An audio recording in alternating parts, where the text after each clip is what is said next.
The diner smelled like burnt coffee and broken promises.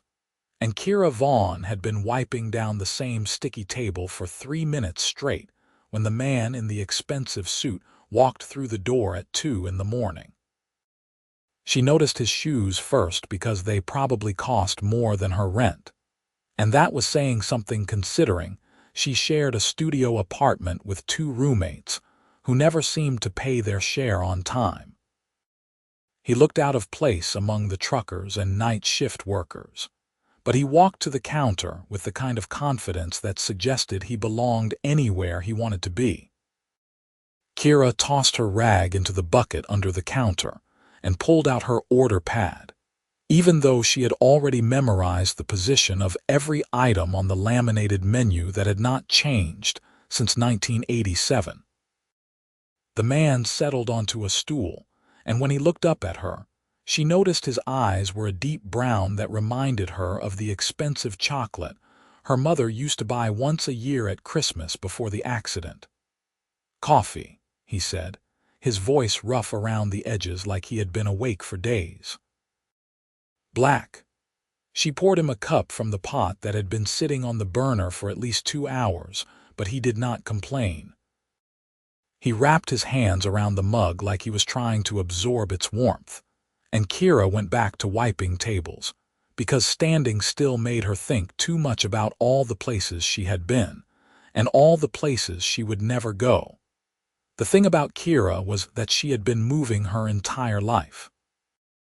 23 cities in 25 years, and she could pack her entire existence into 2 duffel bags in under 15 minutes. Her mother had been a nurse who followed job opportunities like some people followed their dreams. And after she died when Kira was 19, the pattern had just continued. Waitressing jobs were easy to find and easier to leave, and she had never found a reason to stay anywhere longer than the lease required. "You look tired," the man said, and Kira realized she had been standing in the middle of the diner holding her rag like a security blanket. "It is 2 in the morning," she replied, moving back behind the counter. "Everyone looks tired at 2 in the morning. Fair point." He took a sip of the terrible coffee and did not even flinch. "You work here long, 3 months, which was about average for her." She usually gave herself 4 to 6 months in each place before the restlessness kicked in, and she started looking at bus schedules and apartment listings in cities she had never heard of. "You like it," Kira laughed, but it came out harsher than she intended. "It is a job." "Do people actually like jobs, or do they just like having money to pay bills?" The corner of his mouth lifted slightly. "Some people like their jobs. Then those people are either lying or they are very lucky." She refilled his cup without asking, "What do you do?" He hesitated, and Kira got the feeling he was trying to decide how much truth to tell her. "I run a company." "What kind of company?" "Manufacturing. We make components for renewable energy systems." He said it casually, but Kira had watched enough late-night documentaries to know that renewable energy was big money, the kind of money that explained the shoes and the suit and the way he carried himself like the world had never told him no. "Sounds important," she said because she did not know what else to say. "It pays the bills." He used her own words back at her, and this time when he smiled it reached his eyes. "I am Julian, by the way, Julian Quinn. Kira Vaughn." She did not offer her hand because her fingers smelled like bleach and grease, and his looked like they had never touched anything that was not expensive.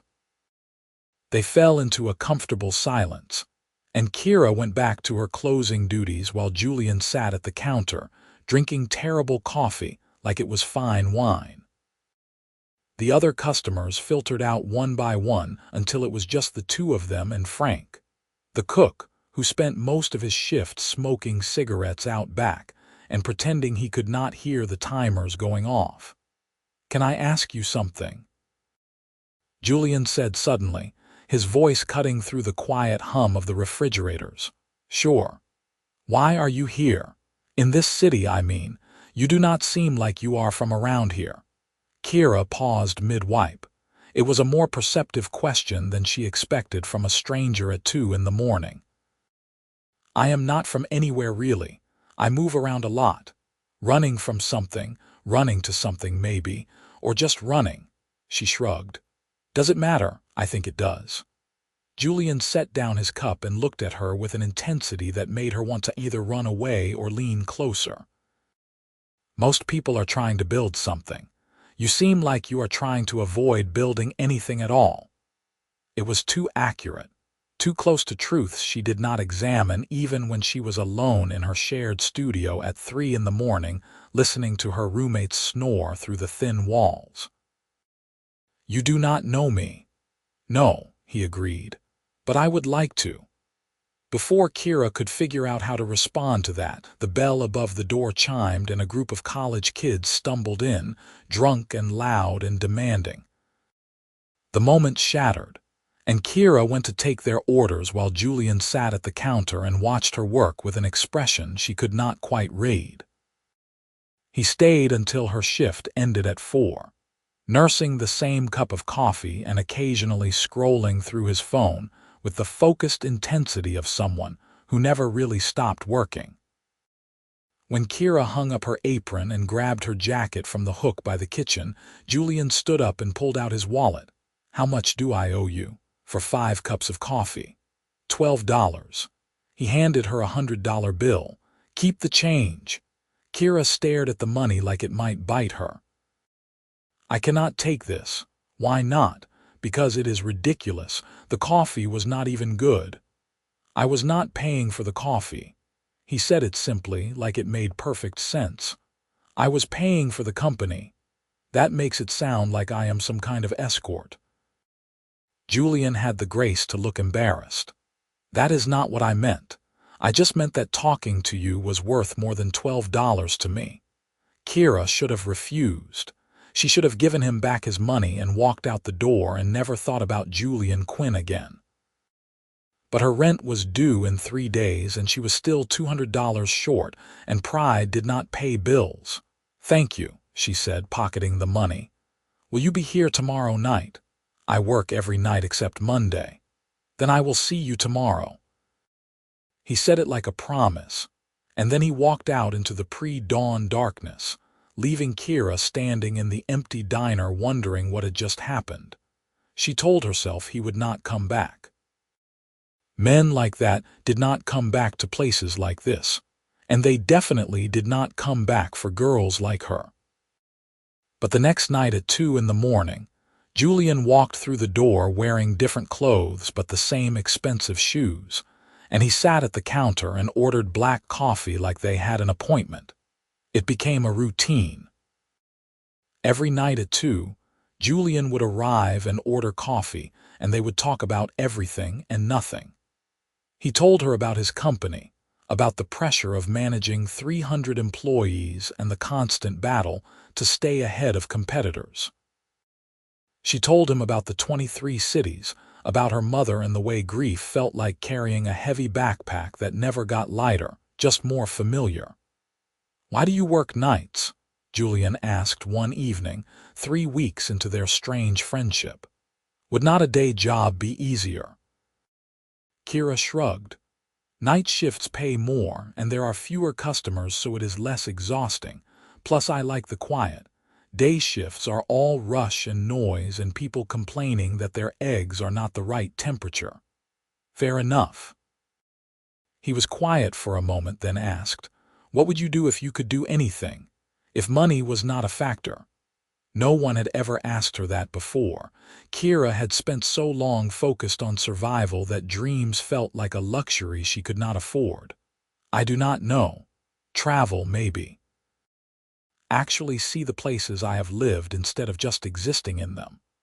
"Where would you go?" "Everywhere.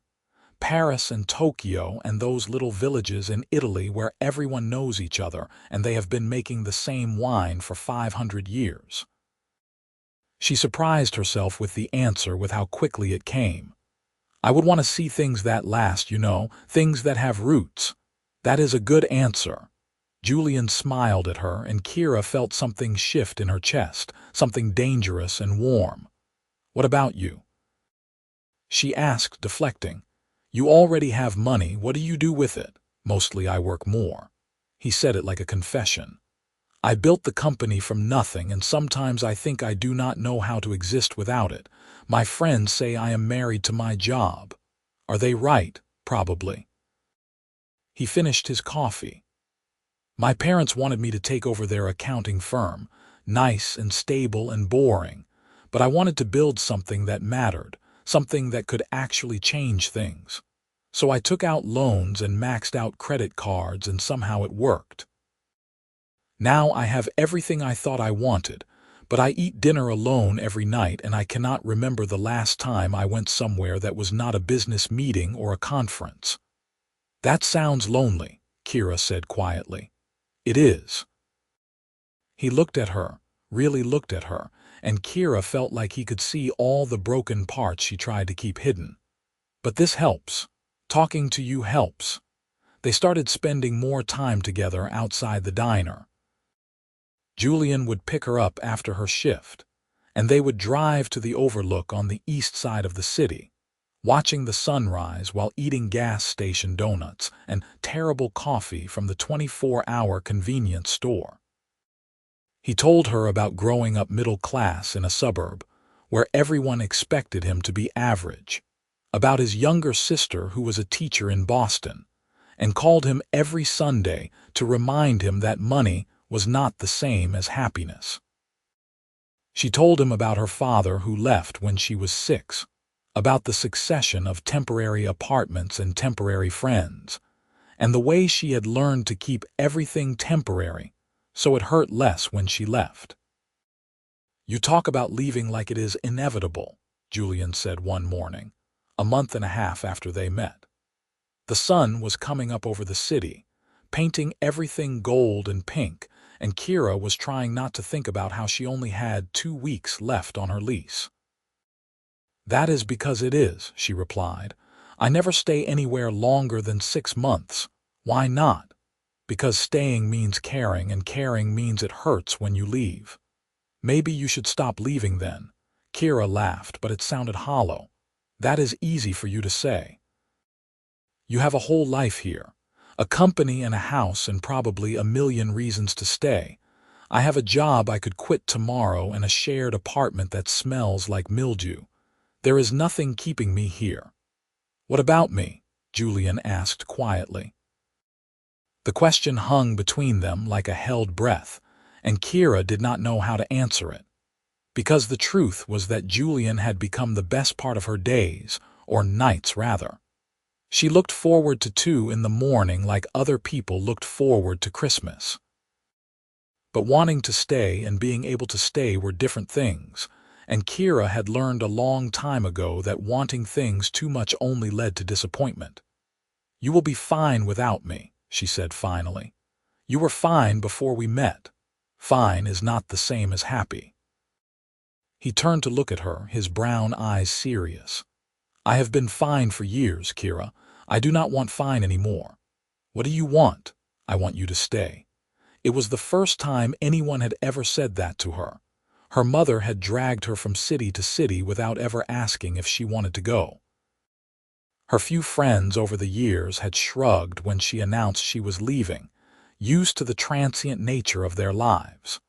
But Julian was looking at her like her staying mattered, like it would change something fundamental in his world.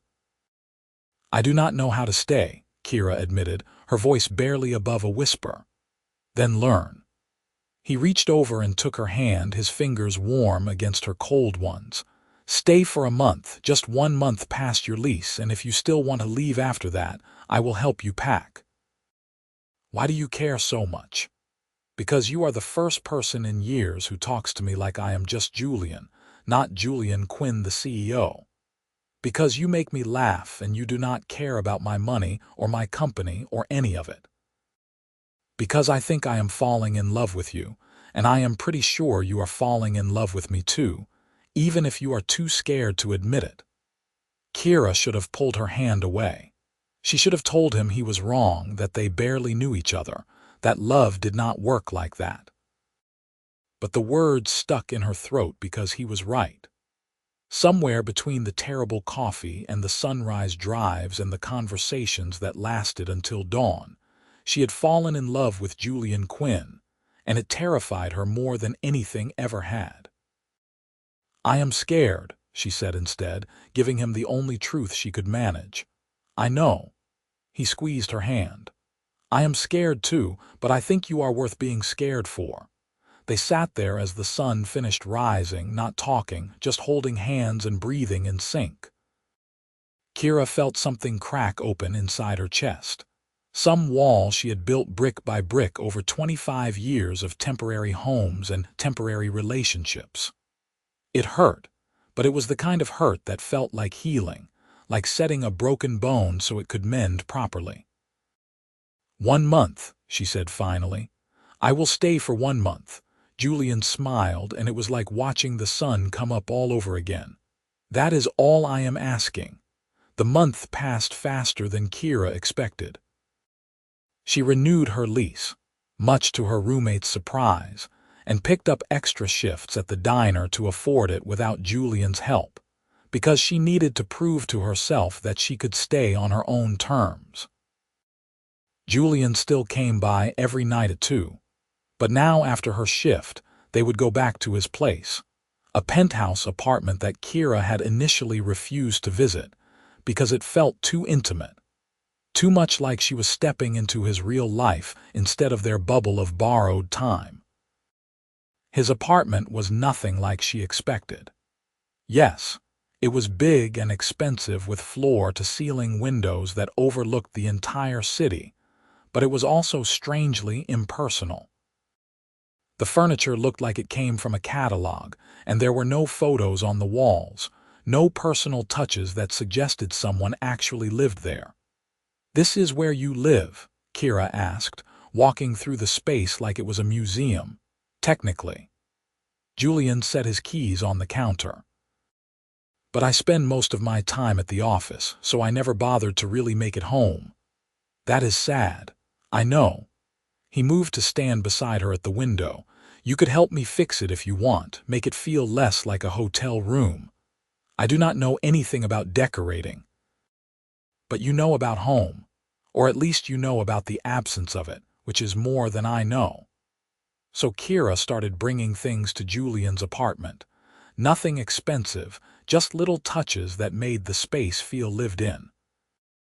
A throw blanket she found at a thrift store. Cheap prints she picked up at the art fair downtown. A coffee maker that actually made decent coffee, instead of the expensive automatic machine that tasted like hot cardboard. Julian watched her transform his space with an expression of wonder, like she was performing magic instead of just adding some color to his sterile white walls. "It looks different," he said one morning, standing in the middle of his living room like he was seeing it for the first time. "Different good or different bad, different good. It looks like someone lives here now." He pulled her close, wrapping his arms around her waist. "It looks like you live here." Kira stiffened slightly. "I do not live here, I have my own place." "I know, but you could. Live here, I mean." He said it casually, but Kira could feel the tension in his shoulders. "Your lease is up in a week, and I know you hate your roommates. You could move in here with me, Julian." She pulled back to look at him. "That is a big step." "I know it is. But we have been together for 2 months now, and I love you. I want to wake up next to you every morning, not just the mornings after you work a night shift. I want this to be our home, not just my apartment. What if I ruin it?" Kira asked, voicing the fear that had been living in her chest since that morning at the Overlook. "What if I stay and I am terrible at it and you realize you were wrong about me?" "That is not going to happen. You do not know that." "You are right, I do not." He cupped her face in his hands, forcing her to meet his eyes. "But I know that I love you, and I know that I want to try. That has to be enough." Kira thought about her duffel bags, packed and ready in the closet of her shared studio apartment.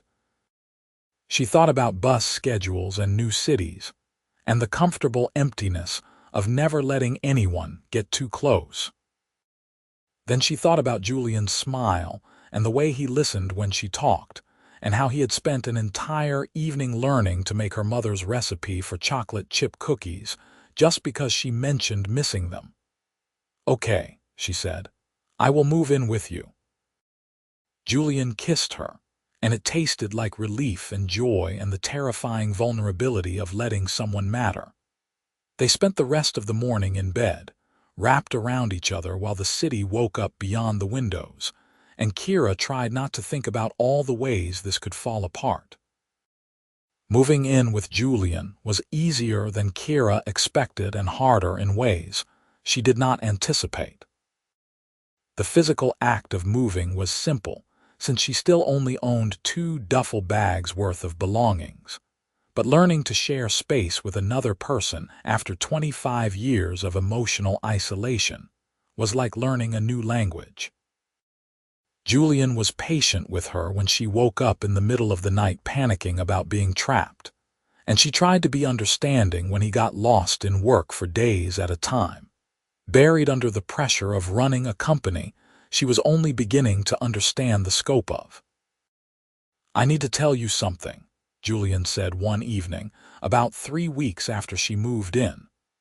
They were cooking dinner together, or rather Kira was cooking while Julian sat at the kitchen island and kept her company since his cooking skills began and ended with ordering takeout. "That sounds ominous," Kira replied, stirring the pasta sauce. "It is not bad, just something you should know." He paused like he was choosing his words carefully. "My company is worth about $50 million, which makes me, by technical definition, a multi-millionaire." Kira nearly dropped the spoon. "I am sorry, what?" "I know I downplayed the money thing when we met, but I did not want that to be what our relationship was about. I have had people try to date me for my money before, and it is awful. You never know if they actually like you or if they just like what you can give them." He was talking fast now, nervous. "But we are living together and building a life, and you deserve to know the truth about my financial situation." $50 million, Kira repeated, trying to wrap her head around it. "Julian, that is not just rich. That is insanely rich. I know. And you let me pay for gas station donuts. You insisted on paying for gas station donuts." He stood up and moved around the island to stand beside her. "Does this change things?" Kira thought about it. Did it change things? Julian was still the same man who came to the diner every night at 2 in the morning, who learned to make her mother's cookies and who held her when she woke up scared. The money was just money, an abstract concept that did not really affect the parts of him she had fallen in love with. "No," she said finally, "it does not change things, but you have to let me keep paying for stuff sometimes. I need to feel like I am contributing, not just living off your money." "Deal," he kissed her temple. "You have no idea how scared I was to tell you. You thought I would leave. I thought you might feel obligated to stay, which is almost worse." He wrapped his arms around her from behind, resting his chin on her shoulder. "I do not want you here because I have money. I want you here because you want to be here." "I do want to be here," Kira said, and she was surprised to realize it was completely true. For the first time in her life, she was not thinking about the next city or the next job or the next escape route. She was thinking about tomorrow and next week and maybe even next year, all of it spent with Julian in this apartment that was slowly becoming their home. The months passed, and Kira settled into a life she never thought she would have. She quit the diner after Julian pointed out that she did not need to work night shifts anymore if she did not want to.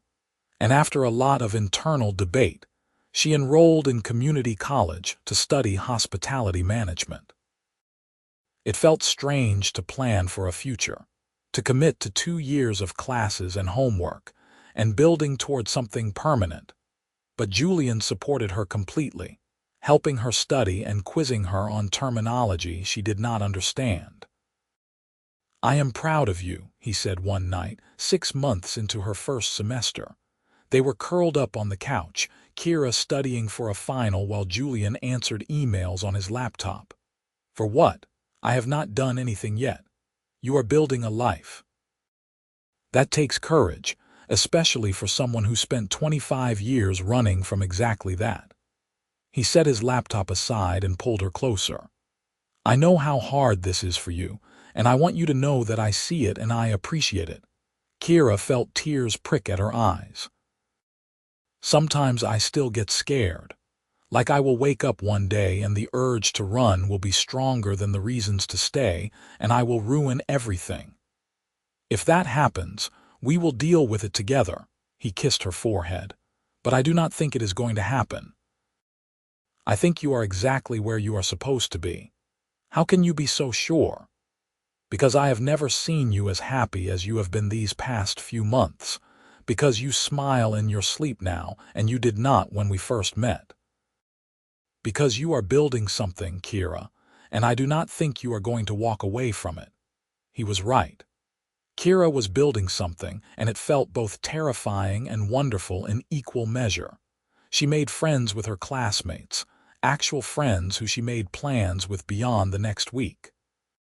She decorated their apartment with things she chose because they made her happy, not because they were temporary. She started talking about the future in concrete terms, discussing where she wanted to work after graduation and what kind of career she wanted to build. Julian proposed on a random Tuesday morning, 10 months after she moved in. There was no fancy dinner or elaborate plan, just the two of them having coffee on the balcony while the sun came up over the city. He pulled out a ring box and looked at her with those warm brown eyes that had convinced her to stay all those months ago. "Marry me," he said simply. "Not because I am rich or because I have some elaborate romantic reason. Marry me because I love you and you love me, and because I want to spend the rest of my life giving you reasons to stay." Kira should have been scared. Marriage was the ultimate commitment, the opposite of everything she had spent her life avoiding. But looking at Julian, thinking about the life they had built together and the future they could have, she felt nothing but certainty. "Yes," she said. "Yes, I will marry you." The ring was beautiful but not ostentatious, a simple diamond on a white gold band that fit her perfectly. Julian slipped it onto her finger and kissed her like she was the most precious thing in the world, and Kira felt the last of her walls crumble. This was home, not the apartment or the city, but Julian. He was her home, and she was never leaving. They got married 4 months later in a small ceremony at the Overlook, where they used to watch the sunrise. Julian's sister flew in from Boston and cried through the entire ceremony, and Kira invited her few close friends from school and the owner of the diner, who had given her a chance when she first arrived in the city. It was small and intimate and perfect, everything a wedding should be without any of the pretense. "I cannot believe you are married," Julian's sister, Jennifer, said at the reception. She had cornered Kira near the dessert table and was looking at her with open curiosity. "Julian dated plenty before you, but he never looked at anyone the way he looks at you." "How does he look at me?" Kira asked, genuinely curious. "Like you are the answer to a question he has been asking his whole life." Jennifer smiled. "He was so lonely before you. Successful and rich and absolutely miserable. Now he actually takes vacations and leaves the office before midnight. You are good for him." "He is good for me too," Kira said. "He taught me how to stay." "That is a beautiful way to put it." Jennifer squeezed her arm. "Welcome to the family, Kira. I am really glad Julian found you." Kira looked across the room to where Julian was talking with some business associates he had invited out of obligation.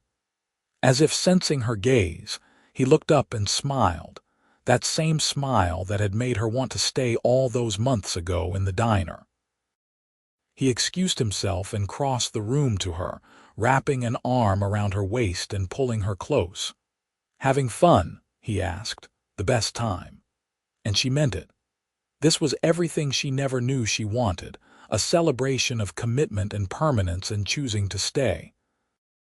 They honeymooned in Italy, visiting those little villages Kira had mentioned that first night when Julian asked what she would do if money was not a factor.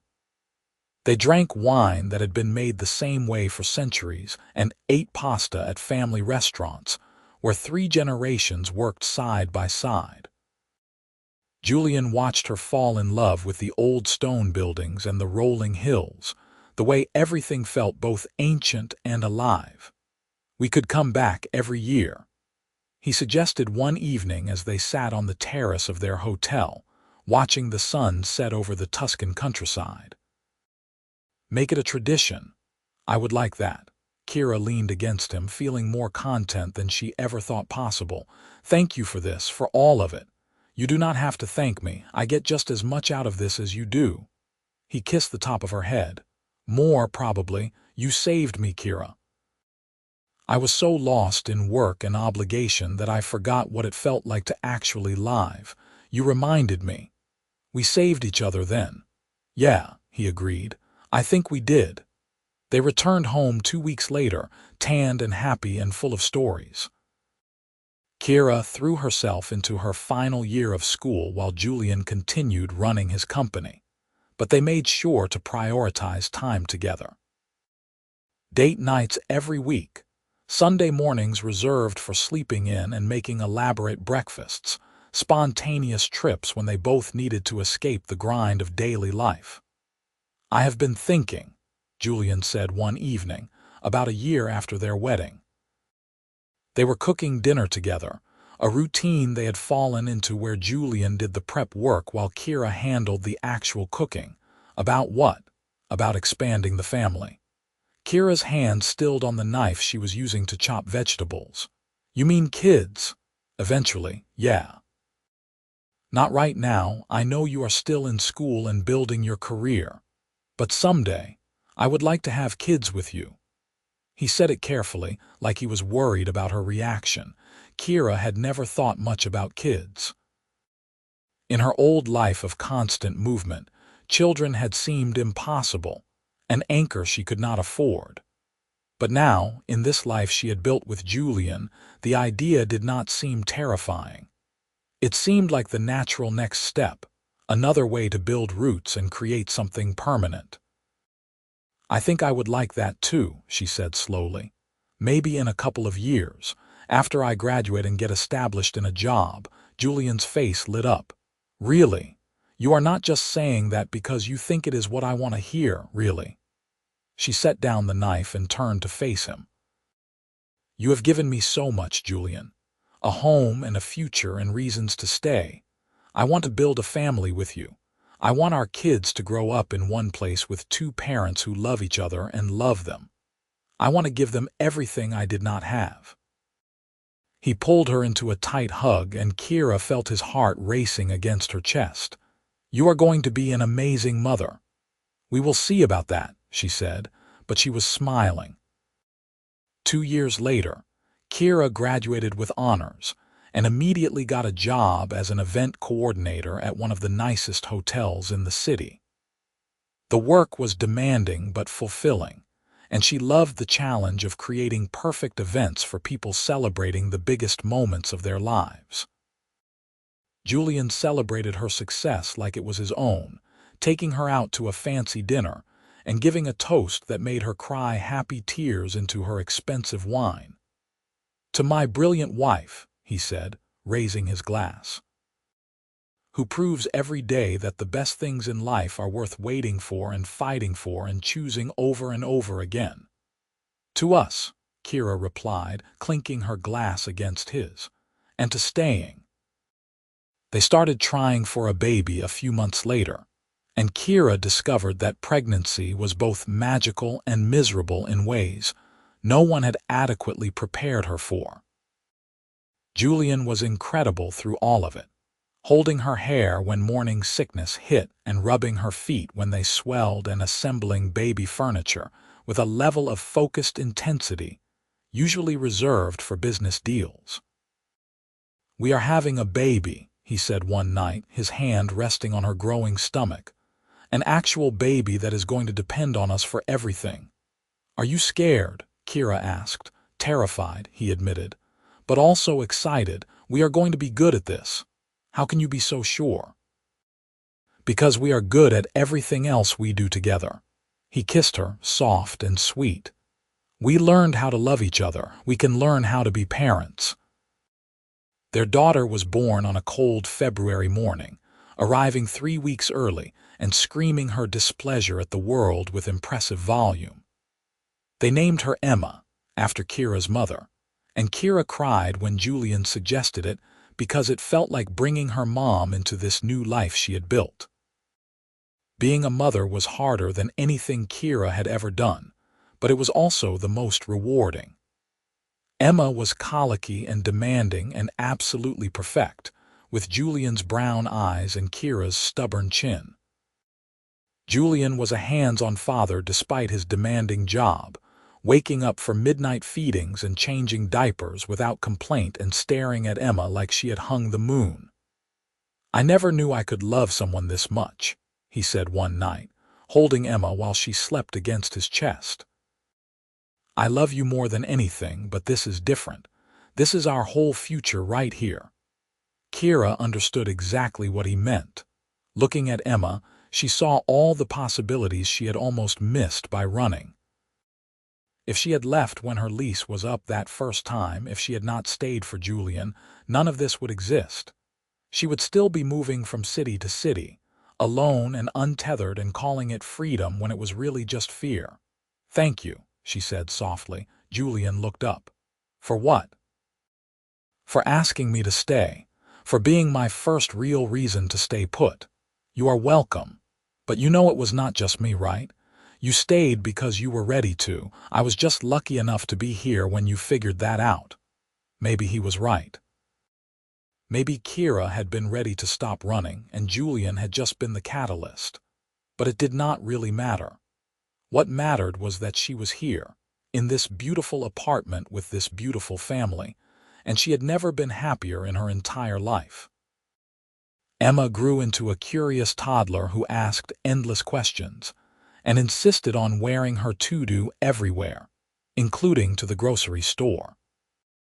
Julian's company continued to grow, eventually expanding internationally and making him significantly wealthier, though he still insisted on buying gas station donuts whenever they drove out to the Overlook on weekend mornings. Kira advanced in her career, eventually becoming the head event coordinator at her hotel and managing a team of 12 people. "Do you ever miss it?" Julian asked one Sunday morning when Emma was 3. They were at the Overlook, watching the sunrise while Emma slept in her car seat in the back, exhausted from a birthday party the day before. "Miss what?" "Moving. The freedom of not being tied down." Kira thought about it honestly. Did she miss the excitement of new cities and new possibilities? Sometimes maybe, but those moments were fleeting, overwhelmed by the deep satisfaction of having roots and a family and a life that meant something. "No," she said finally. "I do not miss it. This is better." Even with the terrible twos and the sleepless nights and the endless laundry. Especially with all of that, she leaned her head on his shoulder. "I was not free before, Julian. I was running. There is a difference. Now I am free to choose where I want to be, and I choose here with you, always." He kissed her temple. I love you too." They sat there as the sun finished rising, content in the life they had built together. Emma woke up and demanded pancakes, and they drove to their favorite diner, the same one where they had met all those years ago. It had changed ownership and been renovated, but Kira still remembered sitting behind the counter watching Julian walk through the door, never imagining that the man in the expensive shoes would become her entire world. Life continued to unfold in beautiful, mundane ways. Emma started kindergarten, and Kira cried embarrassingly hard on her first day. Julian's company went through a major acquisition that stressed him out for months, but he came home every night and prioritized family time no matter how busy he was. They took family vacations to the beach and the mountains and back to Italy, showing Emma the villages where they had honeymooned and watching her fall in love with gelato and ancient architecture. When Emma was 7, they had a son they named James, after no one in particular, but because they both liked how it sounded. James was calmer than Emma had been, a chill baby who seemed content to observe the world rather than demanding to be the center of it. Emma was obsessed with her little brother, constantly wanting to hold him and help take care of him, and Kira felt her heart expand in ways she did not know were possible. 2 kids, Julian said one night after they had finally gotten both children to sleep. We have 2 kids. When did we become actual adults? I think it happened gradually and we were too busy to notice. Kira settled onto the couch next to him, grateful for the quiet. Are you happy? Deliriously. He pulled her close. Are you? More than I ever thought possible. And it was true. This life, with its chaos and mess and beautiful ordinary moments, was everything she had been running from and everything she needed. I am glad I stayed. Me too. Julian kissed her, soft and familiar and full of the love they had built over years of choosing each other every single day. Me too. The years passed in a blur of school plays and soccer games and family dinners around the table they had picked out together at a furniture store 3 years into their marriage. Emma grew into a bright, confident girl who wanted to be a marine biologist and spent hours reading books about ocean life. James was quieter but equally determined, with a talent for drawing that had Julian's artistic mother sending him supplies constantly. Kira's career flourished, and she eventually left the hotel to start her own event planning company with 2 of her former colleagues. It was risky and terrifying and exactly the kind of challenge she needed, and Julian supported her completely, helping her navigate the business side and celebrating every success like it was his own. You built this, he said at her 5-year anniversary party for the company. You took a risk and you made it work. I am so proud of you. I learned from the best, Kira replied, squeezing his hand. You showed me what it looks like to build something from nothing. We make a good team, the best team. On their 15th wedding anniversary, Julian surprised her with a weekend trip to the city where they met, the place where everything had started. They stayed at a nice hotel, but made sure to visit the diner, which had been renovated again but still served terrible coffee and mediocre food. This is where I fell in love with you, Julian said, sitting at the same counter where he had spent so many nights watching Kira work. Right here, drinking awful coffee at 2 in the morning. I fell in love with you here too. Kira looked around the space, remembering the girl she had been, so lost and scared and convinced that staying anywhere was impossible. I fell in love with you, and you taught me that staying could be the bravest thing I ever did. You taught me that life is about more than work and success. You taught me what it means to actually live. He took her hand, the same way he had that morning at the Overlook all those years ago. Thank you for staying. Thank you for choosing this life with me. Thank you for giving me a reason to stay. Kira felt tears in her eyes, happy tears that came from gratitude and love and the overwhelming awareness of how different her life could have been. You were the first person who ever asked me not to go, and it changed everything.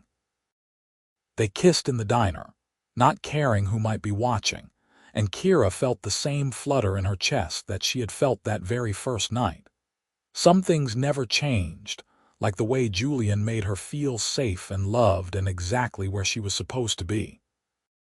Emma and James grew into teenagers, bringing new challenges and joys. Emma got into a prestigious marine biology program and started talking about college, which made Kira simultaneously proud and terrified. James won a regional art competition and had his work displayed in a real gallery, and Julian cried during the opening reception even though he tried to hide it.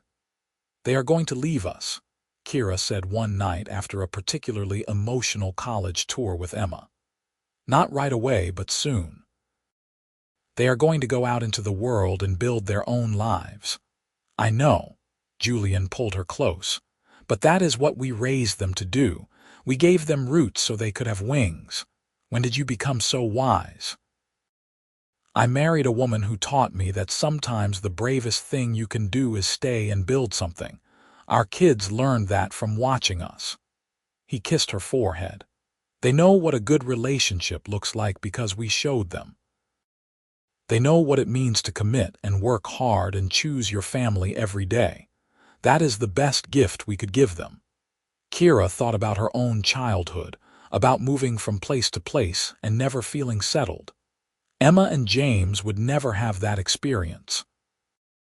They had grown up in one house with two parents who loved each other, who had given them stability and security and the confidence to go out and chase their dreams, because they knew they had a home to come back to. "We did good," she said softly. "We did great." Julian smiled at her, that same smile that had made her want to stay 15 years ago. "And we are not done yet. We still have half our lives ahead of us." "What do you want to do with those years?" "Everything. Travel more, spoil our future grandkids, grow old together." He said it simply, like it was the most obvious thing in the world. "Keep choosing you every single day until we run out of days." "That sounds perfect." Emma went off to college on a full scholarship, and James followed 2 years later to study art at a school across the country. The house felt empty without them, but Kira and Julian adapted. They traveled to places they had always wanted to see. They invested in causes they cared about. They spent lazy Sunday mornings in bed reading and drinking good coffee. "You know what I realized?" Julian said one morning, 20 years after they had met. They were back at the Overlook, watching the sunrise like they had done hundreds of times before. "What? I am the luckiest man alive. Not because of the money or the success or any of that. Because 20 years ago, a woman walked into my life and changed everything. She taught me how to love and live and be happy. And she stayed, even though staying was the hardest thing she had ever done." Kira felt tears rolling down her cheeks. "You asked me not to go. You were the first person who ever gave me a reason to stay put. And you gave me a reason to stop hiding in work. You gave me a family and a life worth living." He wiped away her tears with his thumb. "I love you more now than I did that first night in the diner, and I will love you even more tomorrow. Promise, promise." They sat there as the sun painted the sky in shades of gold and pink. Two people who had found each other in the most unlikely of circumstances and built something extraordinary. Kira thought about all the cities she had left behind, all the lives she could have lived if she had kept running. None of them would have been as good as this one, because Julian had been right that morning at the Overlook all those years ago. She was worth being scared for, and he was worth staying for, and together, they had built something that would last forever. A home, a family, a love that had grown deeper and stronger with every passing year. Emma got married when she was 26 to a marine biologist she met during a research expedition. James fell in love with a fellow artist, and they moved to Portland together. Kira and Julian became grandparents at 52, and Kira discovered that holding her granddaughter for the first time was almost as magical as holding Emma had been. "We are grandparents," she said to Julian, watching their granddaughter sleep in her daughter's arms. "When did we get old enough to be grandparents? I do not feel old." Julian wrapped an arm around her waist. "I feel grateful. For what? For all of it. For every moment that led us here." He kissed her temple. "For you, always for you." On their 30th wedding anniversary, their children threw them a surprise party with all their friends and family. There were speeches and toasts and lots of laughter, and Kira felt overwhelmed by the life they had created. All these people, all these relationships and connections and love, none of it would exist if she had not stayed that first time when Julian asked. "Speech," Emma called out, and the room echoed the demand. Kira looked at Julian, who nodded encouragingly. She stood up, her hand finding his automatically, and looked around at all the faces watching her. 30 years ago, she began, her voice shaking slightly, I was a woman who had spent her entire life running. I moved from city to city, never staying anywhere long enough to build roots or relationships or anything permanent. And then I met Julian. She squeezed his hand, drawing strength from his presence beside her. He came into the diner where I worked at 2 in the morning, ordered terrible coffee and talked to me like I mattered. And then he did something no one had ever done before. He asked me to stay. Kira felt tears threatening but pushed through. I was so scared. Staying meant caring and caring meant risk. But Julian looked at me and said he thought I was worth being scared for. So I stayed. And it was the first time I had ever had a real reason to stay put. She looked at Julian, seeing the love in his eyes that had been there from the beginning. That decision to stay changed everything. It gave me this beautiful life, this amazing family, these incredible memories. It taught me that running is not the same as freedom, and that sometimes the bravest thing you can do is stand still and build something. The room was quiet, everyone listening intently. So thank you, Julian, for asking me to stay, and thank you all for being part of this life we built together. Here is to 30 more years of choosing each other, every single day. Everyone cheered, and Julian pulled her in for a kiss that was witnessed by their children, their grandchildren, their friends, everyone who mattered. And Kira felt complete, knowing that she was exactly where she belonged. Years continued to pass, bringing new joys and inevitable sorrows. They lost Julian's mother to cancer when they were 58, and Kira held him while he grieved, giving him the same comfort he had given her so many times over the years. They celebrated as Emma published her first research paper, and James had his first gallery show in New York. They bought a cabin in the mountains where they could escape when city life got too hectic, and they filled it with memories of family gatherings and quiet weekends alone. "Do you ever think about that first night?" Julian asked one evening when they were 70. They were sitting on the porch of their mountain cabin, watching the stars come out in a sky unpolluted by city lights. At the diner, sometimes. Kira leaned against him, grateful that they still fit together as perfectly as they had 45 years ago. "I think about the girl I was, so lost and scared.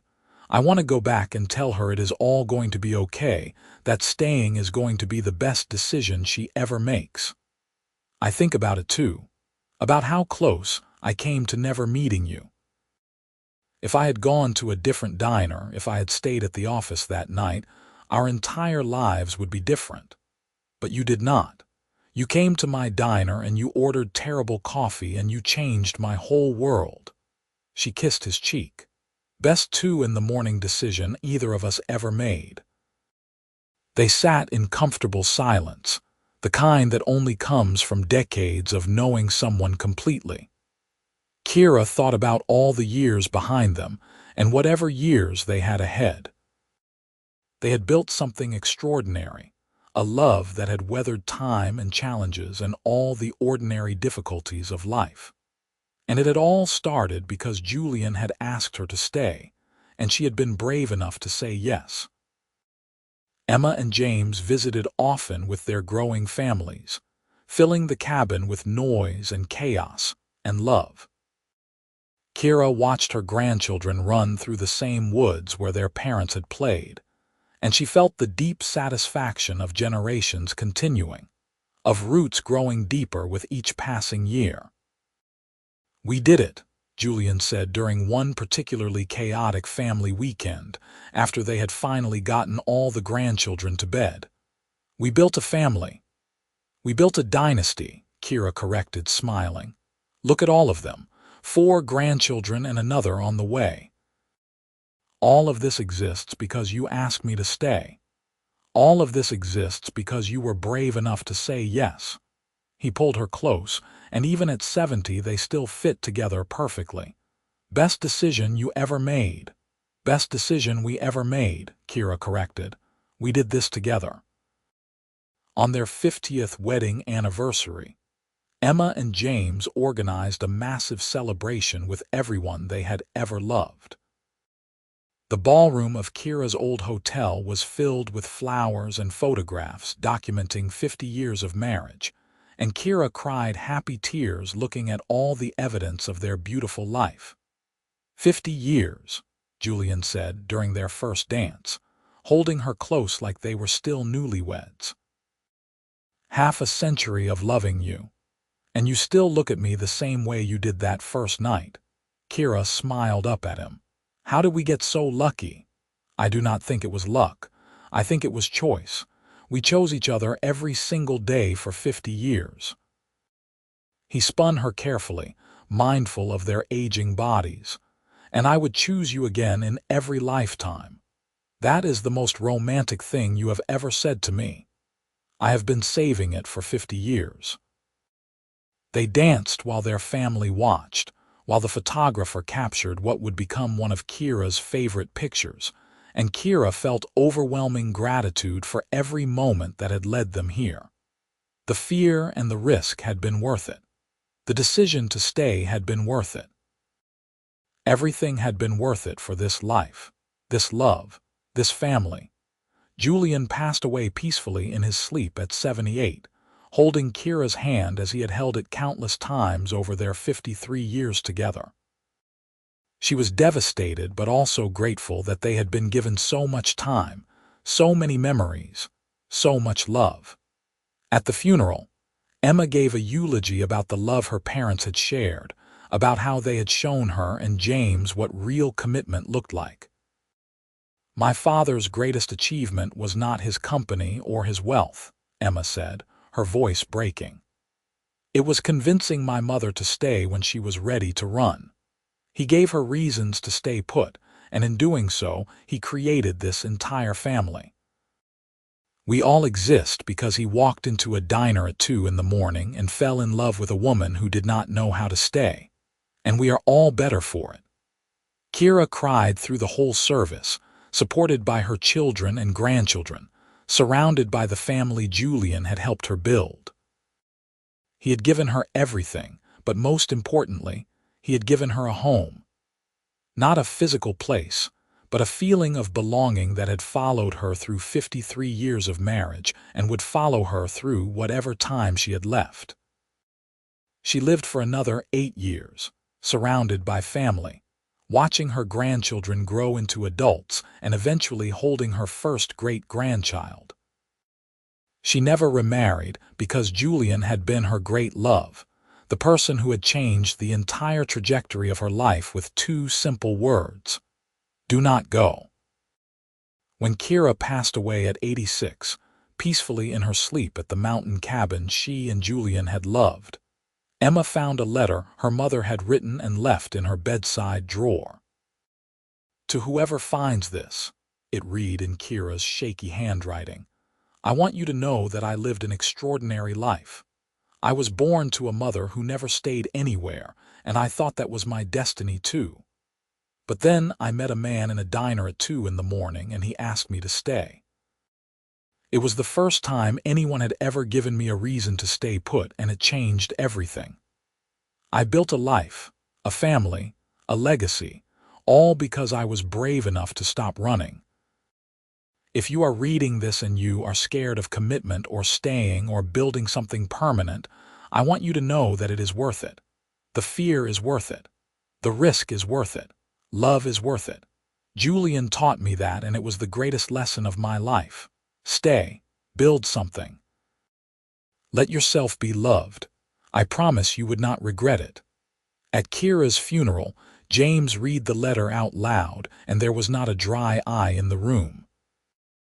Emma spoke about her mother's journey from a woman who moved 23 times in 25 years to a matriarch who had built an incredible family and left a legacy of love. "My mother's story," Emma said, "is proof that it is never too late to change, to stay, to build something extraordinary." She spent the first 25 years of her life running, but she spent the next 61 years showing us what happens when you are brave enough to stay. And because she stayed, all of us are here. Her children, her grandchildren, her great-grandchildren.